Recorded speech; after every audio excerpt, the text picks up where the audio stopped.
reported as having shown those giant tracks the 3 seasons we had our camp at Oak Landing. I find that I have written this also regarding the digging of the canal, that inland waterway that reaches along the Atlantic coast from Key West to Massachusetts. And this is headed yo-ho-ho, and the dredge crew got intoxicated.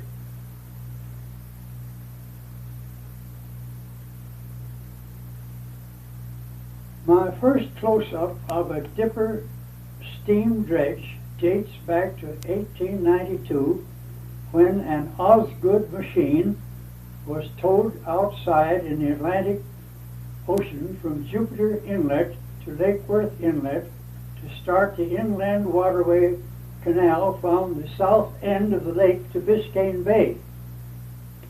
When the dredge attempted to enter the inlet, it was found necessary to dig through a considerable sand shoal that was so shallow the dredge could not float over it. This meant almost 2 weeks of daylight work, not far from my homestead. The fuel was the fat heartwood of dead pine trees, and there was some difficulty in supplying it to the dredge, as all the plans had been worked out to supply that material at the south end of the lake.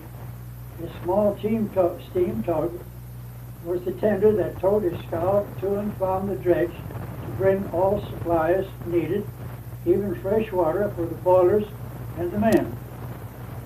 That dredge was supposed to be the last word in up-to-date mud diggers. It had no electric lights, and if night digging was attempted, there were 2 small iron cages hung on each side at the front, and it was the duty of one man to drop small pieces of lightwood or fat pine and keep a blazing fire going so the operator could see where he was dumping the mud.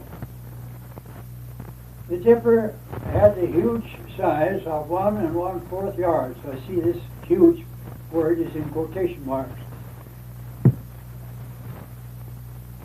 As its maximum load. 16 years later, when the Everglades was built at Fort Lauderdale, the dipper had worked up to 4.5 cubic yards, and since then these machines have been limited only to the allowable hulls that can be economically floated for such work. The Osgood dredge was some 2 or 3 years in making the cut from Hypaluxo to Biscayne Bay. When it returned to make the final cut from Lake Worth north to Jupiter, or the Loxahatchee or Jupiter River, the canal was cut where it is now a part of the United States inland waterway. By the time the dredge started this last cut, the time limit that the state had given the canal company was fast running out, and the dredge was working 2 10-hour shifts every 24 hours.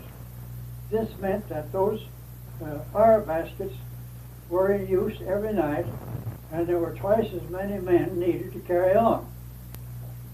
While the dredge was very close to the lake, a so-called Florida hurricane came up the Gulf Stream, and as such storms go, the winds were very strong from the northeast. Also, some ship must have been carrying a deck load of West India rum, or as it was known in those days, aguardiente. One of these landed on the beach almost opposite where the dredge was working on that inland waterway. In those days, when such a storm had passed, everybody went beachcombing. The men on the dredge were no exception, and that ton of aguardiente was soon discovered. The word was brought back to the working crew, and immediately that machine stopped operations, and every pail, pot, kettle, or any other thing that would hold water was taken over to the beach so all hands could have something in the bottle in the morning. Well, it did not work out that way exactly. This organdy is a deceiving monster, clear as water, decidedly sweet, and it slips down without needing any chaser. It seemed so innocent that most of the crew really drank a lot and felt so happy they fell asleep all over the beach. Who cared for anything while everyone was so happy? Next morning, when they began to wake up, they began to think about filling those pots with buckets and getting back to the dredge. For some reason, their legs refused to hold them up, or if they did, each leg had its own notion as to where to go, and again the poor devils would collapse, and thinking about it made their heads ache, and heads seemed to swell out of all reason. And when they tried to rub their worried brows, they reached out at arm's length, as they were certain their heads were actually grown to that size. By this time, I had been running a stout gas boat that the canal company wanted to tow a barge to a wood rack at Jupiter for a load of lightwood. Their steam tug could not pass by the dredge. To tow the scow, and so my boss took the job. That trip, 4 men were sent along to load the barge and help in making some of the crooked turns in Lake Worth Creek. It was from these men that I got the story of their first battle with Ogden. They freely admitted their defeat, but most of them wanted to have a return bout. In 1906, when the Austrian steamer Jenny picked up our bunch of 7 near the Cuba coast, my second engineer of the tug Palm and myself were chilled and naturally hunted our way to the engine room. The second engineer was on watch. We spoke no Austrian. He spoke no English. Using sign language, he understood we were chilled, so he took us to the cabin of the chief engineer, and after some jabbering, the chief drew out a drawer beneath his bunk and lifted out a tall black bottle, poured out a good cupful for each of us, and I tasted my first organdy. Apparently it was what the doctor ordered. We were given a blanket and went to sleep out on a cabin skylight. Some way, we both missed the luxury of the swelled head when we woke the next morning. I heard of a clamshell dredge in Mobile Bay that lifted 12 cubic yards at one bite. Quite a lot of dirt. The next one of the clippings that I have here is written about what I consider an unforgettable character that I knew in the days when we were on the Pablo Creek ditching of the canal work to finish that last cut. It is marked by the headline as it was printed in the Tampa Tribune. Old Spanish mark was 3 inches under the surface, but it's also headed an unforgettable character. In the years when I was in charge of dredging work in the Pablo Creek Valley, finishing the coastline canal work, it was my privilege to know Captain Coley of St. Augustine. This acquaintance was only for a few months in 1909, but the memory of this patriarch surveyor, his skill, his knowledge of and stories about the various people, high and low, that he knew and loved or hated, were a revelation to me, and he has been one of the most unforgettable men that I have ever known. When I knew him, he was about 70 years of age. He was a good 6 feet, his shoulders were not bent, and he carried himself as though he were still in military training.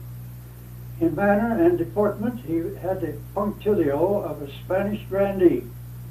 His stories of the olden days of St. Augustine and his people ranged from almost grandiose to the earthy yarns of the common man. I knew very little of his family clan, but it was common knowledge that he had been married 3 times, and the triad group of children had reached a total of 23. The captain was sent to our camp at Oak Landing on Pablo Creek near J.H. Pitt's Turpentine Still at the head of small boat navigation. His work was to sort out the old Spanish grants and their boundaries, to get proper easement for the canal right-of-way, also to actually survey the canal route through a height of land between Pablo Creek and North New River. The creek flowed north to the St. Johns River near Mayport. The North River flowed south towards St. Augustine and St. Augustine Inlet. Most of all the coastal lands, both north and south of St. Augustine, had been granted by the Spanish king to various persons as the whim or liking of His Majesty might desire. These grants usually overlapped each other, and there has been great confusion ever since as to who owned what and where. It was Captain Cooley's job to find the established marks and work out the parcels of the present owners, or the canal company could be sued for damage or trespass. The places where the permanent markings of these grants were on the ocean side of the great cypress swamps were in the swamp itself and on growing cypress trees. As I remember, Captain Cooley made two separate trips into that swamp before he located the marked tree that he was looking for. To those who have never been in a cypress swamp, it is a little difficult to give a good idea of the difficulties of such a hunt for a land corner or any certain established marks that could be recognized after several centuries and had passed since the marks had been cut on a growing tree. In one respect, the cypress is an ideal tree for such markings. It is a very slow growth, is called the wood eternal, grows where fire seldom can burn, or meddlers try to change the marks, or locations, as has often been done, where these marks can be either burned or, in cases of stone monuments, removed to other places. Captain Cooley took a helper, wore his hip wading boots, used the skiff as far as he could penetrate, and waded the rest of the way. He was a bit chary as to his experiences. However, the helper afterwards gave a good description of what the two of them did.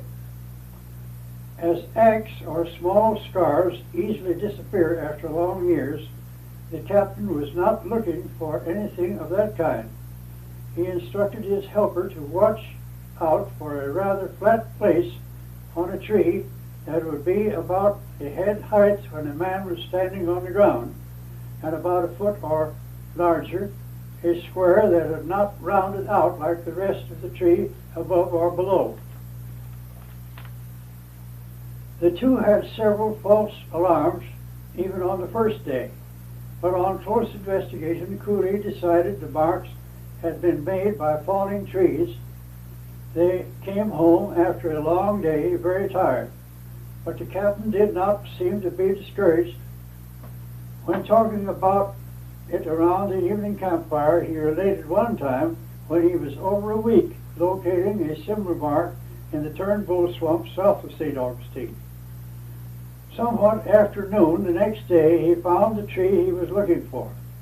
There was a flat place a little over a foot square that showed all the marks he hoped to find.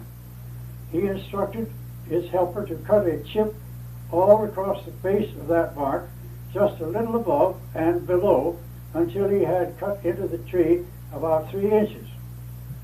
He then had that square face of wood cut down on both side edges until the block could be pried off. I neglected to state that the cross chips had been cut deep enough so that a part of the tree showed darker wood. The same side cuts were also cut deep enough so they also showed more or less darker wood. Then, using the axe bit as a pry, it was not too hard to pry that square block out in one piece. The 3 inches of wood had simply grown over the old marks until it had completely covered the whole surface. To the astonishment of that helper, the new growth had also grown into the marks, and a perfect reverse of the marks showed up on the chip. Captain Cooley had that block of wood with the reverse marks brought to the camp as a curiosity. I do not recall what became of it, and I recognize at this time it was an historical piece of wood that should have been carefully preserved. To the captain, that block was just a part of the day's work. Apart from the tree, it was worthless to him. It was the uncovered marks that he was interested in. I have many times regretted that I had so little appreciation of that block of wood as a bit of history of a period when Florida was a province of the King of Spain. There was a bit of homely philosophy that Captain Cooley liked to express on occasion when asked as to the way of life that had brought him to the 70. He replied with a sly grin that ever since I gained my majority, I have made it a rule to take an observation of the sun 3 times a day. In the morning when rising, at noon when the sun crosses the meridian, and at sunset when through the bottom of a glass of good whiskey. I find that this wasn't all of that particular article that had been written at that time, but the paper divided it up and printed this part of it later on, and headed it "A Cracker in the Ponce de Leon Hotel." And this is a story that is told by Captain Cooley. Come as close to his words as is possible at this late day. What a pity there were no tape recorders in that day to have carried on his words, intonation, lusty chuckle at times as can be done today. The story had its locale in the then new Ponce de Leon Hotel that Flagler had built in the late 1880s in St. Augustine, Florida, and was concerned with an old cattleman who had made his pile and come into St. Augustine to see the newfangled tavern that the damn Yankee had built. The name has slipped my memory, but the captain gave a very extended history of him and several of his other experiences, so one had a good mental picture of the man and his way of life. When this man entered the hotel, he was ushered up to the manager by a uniformed bell captain. When the clerk turned the register around and asked him to sign, he said, "No, sirree, I don't sign any paper for anybody." The flustered clerk tried to explain that it was just a record of all the guests. The old man grew more emphatic and swore a little. Peace was finally restored by the clerk writing his name, at which the cattleman commented he was satisfied they could not sue him on another man's forgery. At lunchtime, the waiter was almost scared to death when he served the lobster and salad. The man was very indignant when the red bug and the goat feed were set before him, and the language he used to that waiter fitted the roundup of his cattle better than it did that dining room. After dinner, the old cattleman was sitting in the foyer and watching the shifting groups of guests and listening to the music. However, he became very restless and looked around for an open fireplace, same as he was used to have in all of the country homes in that part of Florida. As he had been a chewer of tobacco all his life, he had unconsciously taken a generous chew while watching people and things go by. With no fireplace handy, not being used to the great shiny brass spittoons that were the furnishings of the hotel, he did the best he could, and trying to hit a spot away from the general path of the guests, found that the colored boy kept quietly pushing one of those gorgeous spittoons in his way, and he had to hunt a new spot. After this had been repeated several times, he called the boy back, and with several swear words and a general statement of the probable paternity of the darky, flatly told him if he shoved that damn contraption in his way again, damn him, he would spit in it. To his complete astonishment, the boy replied, "Yes, boss. That's just what Massa Flagler wants you to do." When it was the usual bedtime, the old lad saw that the guests went to the clerk's desk and were handed their keys, and either took the elevator or stairs and disappeared for the night. So he finally mustered up courage and stepped up to the desk and informed the clerk that he wished to remain. With all the smooth courtesy that the clerks have, he assured the old gent that the Ponce de Leon was honored to have him as their guest, and turned to answer someone else, but did not hand him a key. Somewhat mystified, he went back to his seat and wondered why he had been treated that way. Again, watching the others get their keys, he decided to sneak up and listen to what they said. When he heard them say, "I'm retiring and want my key," he piped up with gusto, "Yes, by God, I've been trying to think of that damned word for the past hour. I want to retire. Give me my key." Captain Cooley even went further on such a tale as not to blow out the electric lights and other things that were new to the art of sleeping, as the old cattleman knew of it in the then country homes. It has been a great regret to me that at about that time there was a change in the superintendent of the canal work, and a new man from Boston took over in Mr. George G. Gleason's place. And the new man, in turn, made a change in the civil engineer group. That left Captain Cooley out of the job, and I never had the luck to get to St. Augustine and hunt him up. The few months that he was in or near our Oak Landing camp has left its mark all these years since, and I feel that I am but paying a belated tribute to a man in his time that he highly deserves. Perhaps there are still a few of the old-timers living at St. Augustine that can say much the same thing about an unforgettable character. I find here still another story of one of the men that I had to do with when the dredging was going on up on that canal.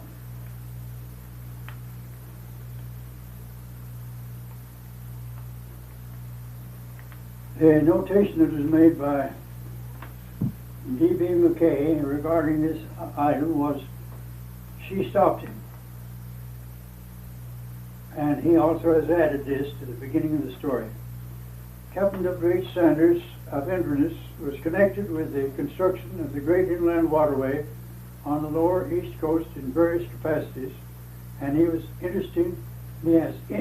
interesting memories of men he worked with, machines used, and the stress of completing the project within the contract time. Today he discusses a man who gave valuable service and boasted of the amount of liquor he had consumed. Memory plays strange tricks occasionally. A case in point is my one-time association with Captain Jim Winton while we were digging the last part of the Florida inland waterway from the St. John River through Pablo Valley, Cabbage Swamp, and the headwaters of the North River towards St. Augustine. Captain Jim was one of the head runners of the old Osgood dredge that deepened the channels through the old shoals of Indian River, and actually captained one Osgood machine while it was deepening the Lake Worth Creek from Jupiter to within some 300 200 or 300 yards of Lake Worth itself, and then was withdrawn back to Jupiter Inlet, where another captain was given command and brought that machine outside from Jupiter Inlet to the new inlet at Lake Worth. Captain Jim was sent meanwhile into South Carolina to bring a phosphate dipper dredge called the Wimby to St. Augustine Inlet to dig shoals and solid land stretches from St. Augustine to the mouth of the Tomoka River near Auburn. The dredge Wimby was taken to Mosquito Inlet, began its work toward the north, and had reached near that rock cut known as Fox's Cut that was being dynamited and handled by wheelbarrows, when in some way the Wimby was burned and Captain Jim was out of a job. At this time I had just finished installing a new boiler on the dredge Tomoka at O'Galley, and Superintendent George G. Gleason hurried us up to Haulover Canal and Mosquito Lagoon, expecting our machine to supplement another new dipper dredge called the South Carolina that had also been used in the Carolina phosphate mines. All this hustling of machinery was deemed necessary as the general contract the then canal company had with the state of Florida was nearing a time limit that had been set as the date of finished work. This was the time when the first gasoline engines were used as a power supply. Heretofore, all power was steam, with most of the fuel the hard pine of old dead trees. It was soon found that the Tomoka was not equipped with the right machine for digging through solid ground where roots of trees were a hazard, and I was taken off of her and sent to Pablo Creek to build barges to put 2 of these gas engines on afloat. During his days as a runner and captain, and later as a dredge captain, Captain Jim had had a natural bent towards being or making himself a good blacksmith and very good millwright carpenter. As he was getting on in years, he was put in charge of erection of excavators number 1 and 2 at the end of navigation on North River. Meanwhile, all the equipment for numbers 3 and 4 was sent on to Pablo Creek at Oak Landing, where I had established camp and had the 2 barges ready for the power plants to be moved on, and we would begin digging both north and south from our camp. So there would be not less than 3 dredges afloat and 2 land machines at work at the same time to get that last cut finished in the time limit. In the workout of all these plans, Captain Jim had been transferred to our Oak Landing camp, and his work on those machines was almost a wonder. At the time I first met him, his hair was as white as snow, and he had a lot of it. His mustache was also white, tinged slightly from the pipe he almost invariably was smoking. There was a Spanish Menorcan by the name of Nish Solano, who was his carpenter, understudy, and helper. Alex Stevens, who was his striker and general handyman. The years as a captain and headman over a fairly large cruise of men had developed the manager instinct in him to a very high degree. Also, as he would relate around the evening campfire, there was a 20-story building in St. Augustine where the Capot brothers had a saloon and rooms to rent. The Captain Jim swore he had bought a quart of whiskey for every brick there was in that building and had drank most of it himself. I learned from him what a cold shut link was.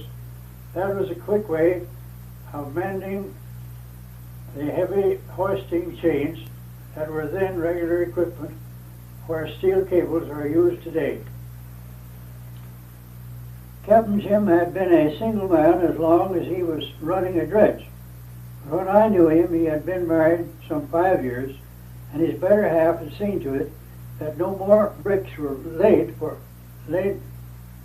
by him and the office men in St. Augustine said he had been walking the straight and narrow all those 5 years, as the lady had gone to the paymaster and collected the paycheck. We find few men today that can and will turn their hand handy to any job and make a go of it, as I know of my own observation that Captain Jim did, as any untoward happenstance arose. He had a very rich store of make-do with very primitive tools and materials. Sorry I had so brief a knowledge of him, as he knew his St. Augustine as few men did, both its dark and its lighter side. Peace to his ashes. Here is another clipping that had to do with the work, that canal work on Pablo Creek. A pine tree for a spar.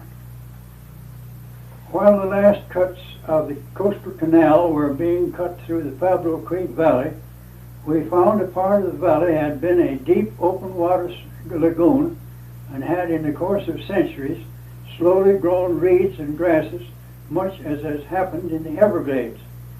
The accumulation of the vegetable growth of every description had finally formed a rather solid surface that was floating on a very mushy, soft mud, and while it would bear up man and some lighter animals, if too much weight was put on one spot, it would easily break through that surface layer and sink to the general level that nature had made. When we brought our dredges number 3 and 4 into that sort of material, we soon found that if we dug the full depth of 6 feet and piled all that mud as far back as we could with our 54-foot steel booms, that weight would break through and push a part of the upper layer against the sides of the dredge firmly enough that we could not move it ahead to do more digging. At first we tried just digging enough out to barely float the dredge, expecting to come back at a later period and dig out the rest of the required depth. As this method seemed like doing the same job over again when it should have been finished with one trip, Superintendent Perkins had me plan taking that short boom off and getting a pine tree that would square off at the top end as a 12 by 12 over which we could slip the end casting of the old boom, and that this tree boom should be not less than 85 feet long. I hunted up a woods cruiser who knew of a small clump of fine straight pines that might possibly supply such a spar. When he had located what he thought would do, I had him take me with him before he cut anything. I wanted to be sure of the required length, and I was none too sure he knew anything about its height. I did not need to worry. He used the shadow of the tree to a certain branch, and using a 10-foot pole and its shadow, he laid a plot on the ground with the two shadows as one, and easily determined the distance in that first branch to that first branch.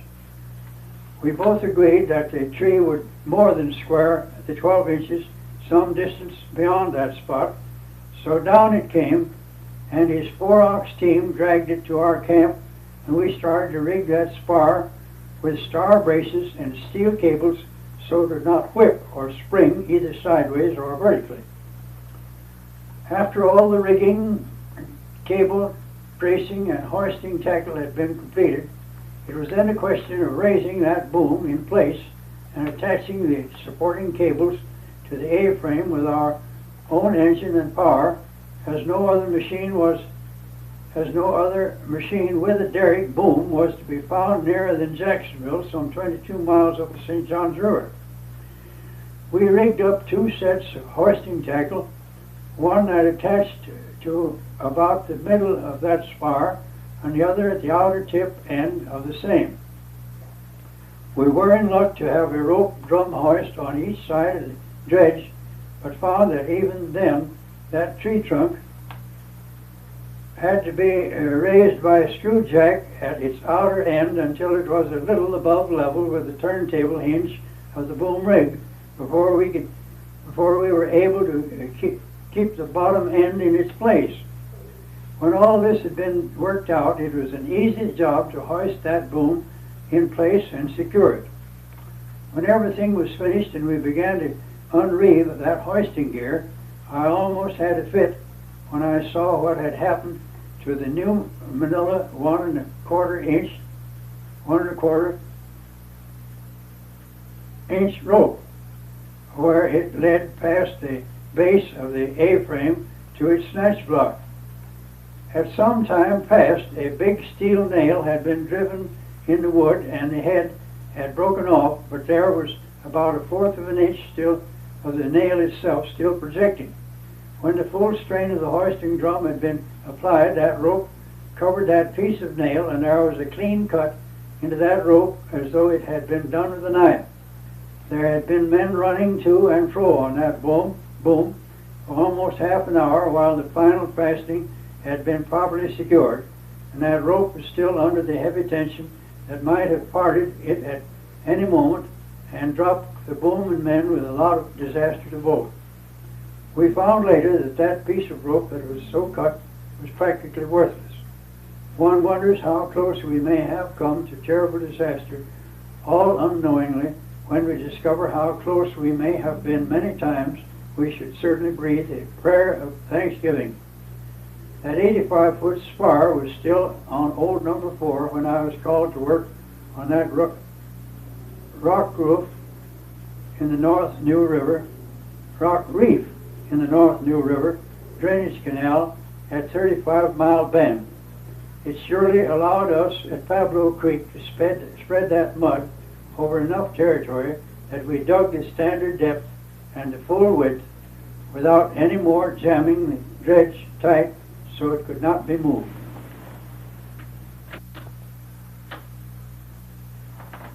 I find there is a bit of history belonging to the Lake Worth section, or what is now known as Palm Beach County, that I have also had written an article about regarding mangoes. And it includes some history of Dr. David Fairchild as well as Reverend Elbridge Gale and Captain Hayden, and it brings in the names of the mango trees that were sent to Florida through Dr. David Fairchild. One mango transplanted from East Indian Palace Garden grew in Florida. Quotation from my article. I have just returned from the pioneer picnic of early Lake Worth, the lake, not the city, and I was struck very forcibly by the fact that I was probably the last surviving old-timer that knew at first hand all the details of the sending of the famous Mulgoba mango tree to Reverend Elbridge Gale of the then little-known hamlet of Mangonia during the gay 90s. This tree was the exclusive property of an Indian Maharaja, and he was very jealous of it and took great pains to prevent all but his own household having any budded trees from this truly remarkable parent stock. To most mango growers, the name of Dr. David Fairchild is well known as one of the Department of Agriculture's greatest introducers of many very valuable trees and plants from all parts of the world that might prove of value to our own farmers and fruit growers. While he was scouting in India, Burma, and the Malay Peninsula, he grew to like the common mango and was on the lookout for any improved varieties that might be grown in subtropical Florida. Eventually, he heard of this Mulgoba and the fabulous stories that had grown up about it, its owner, and the unbelievable taste and flavor of the fruit. Some people say it's a cross between a peach and a pineapple in taste. Dr. Fairchild never told anyone what chicanery or blandishments he used to get in the good graces of this Maharaja, but he finally was able to send an Awardian case. This word is spelled Awardian, Awardian case with several grafted Mulgoba trees and several mangosteens to the Department of Agriculture at Washington, suggesting that the whole shipment be sent to Reverend Elbridge Gale on Lake Worth as the most likely spot and person where they could be well cared for and have almost the same climatic conditions as obtained in Florida, in India. Reverend Gale was my father-in-law, and he was making his home with us when this Awardian case arrived. I can still find the place in West Palm Beach where Reverend Gale planted the one mango tree that lived, and which was very distinctly so labeled in Dr. Fairchild's own handwriting, with which I was very familiar, as we were both students at Kansas State College in the years of 1887 and 89, and also belonged to the same literary society. So much for that. I also read his letter regarding the more or less legendary story that he had heard about it. At any rate, when the tree came into bearing, Reverend Gale was a contributor to the Florida Farmer and Fruit Grower, and sent in a glowing account of the wonderful new mango and how hard it was to propagate except by in-arching. By in-arch grafting. Captain Hayden of Coconut Grove was so enthused that he came up in a sailboat outside in the ocean from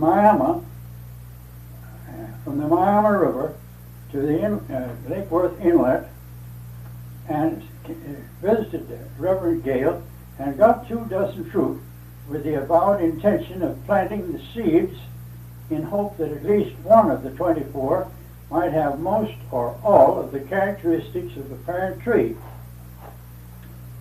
Captain Hayden was a lucky man. He grew the tree now known as the Hayden, and while not quite so free from fiber as the Mulgoba, the Hayden is a much better fruit bearer and a better shipper than its parent. The Hayden is a commercial success, while the Mulgoba was the exclusive pet of a very rich man. I mentioned in-arching grafts.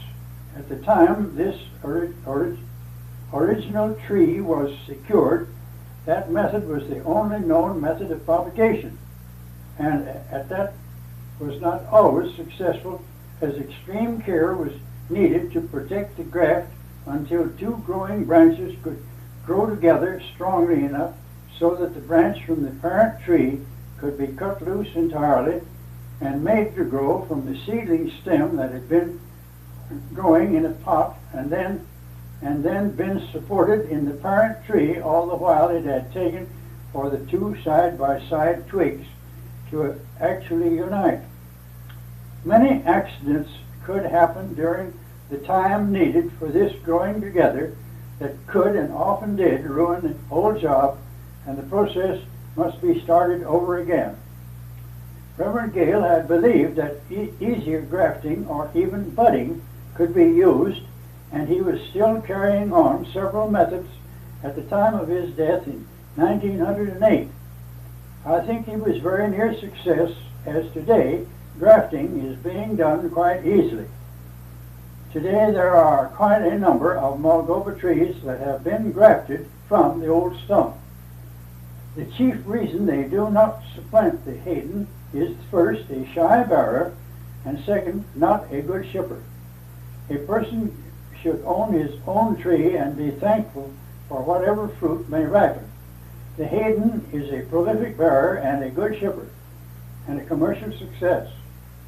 So in the last analysis, the commercial success of mango growers must be directly traced from the old Maharaja through Dr. Fairchild, the loving work of Reverend Gale, and then, shall we say, Hunch of Captain Hayden, each in his own way being a necessary link in the chain that carried through from India to Florida.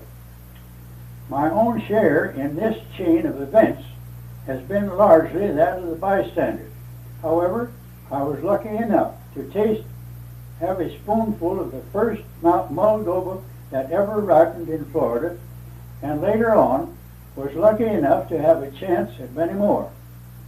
I do not think that the old strain will ever die out, but I also predict that some future experimenter may possibly hybridize an even finer fruit than either the Moldova or the Hayden.